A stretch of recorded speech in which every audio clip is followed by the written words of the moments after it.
Order সমস্ত সাক্ষ্য প্রমাণ বিবেচনায় এইটাই প্রমাণ হয় যে জনাব হিরোম আলম আজগইতে একজন এমপি। মাননীয় স্পিকার ও স্পিকার তো নাই। আমি জনাব হিরোম আলমকে স্পিকার হিসেবে মনোনীত করলাম। এখন ভোট গ্রহণ করা হবে। যারা যারা হিরোম আলমকে স্পিকার হিসেবে দেখতে চান তারা তারা বলুন হয়। হয়। আর যারা যারা স্পিকার হিসেবে দেখতে চান না তারা বলুন নয়। এতএব সংখ্যাগরিষ্ঠ ভোটের ভিত্তিতে জনাব হিরোম আলম স্পিকার হিসেবে নির্বাচিত হলো। এই সবাই চুপ থাকেন। হ্যাঁ, শান্ত হন সবাই।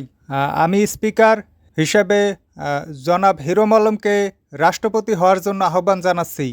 আমি আপনার আহ্বানে সাড়া দিয়ে নিজেকে রাষ্ট্রপতি হিসেবে মনোনীত করলাম।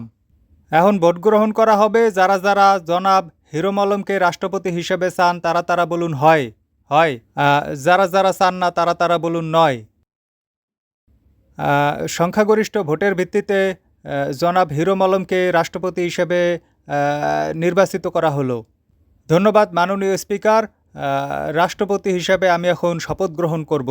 আমি শপথ গ্রহণ করলাম, আজগইতে আমি এই দেশের রাষ্ট্রপতি।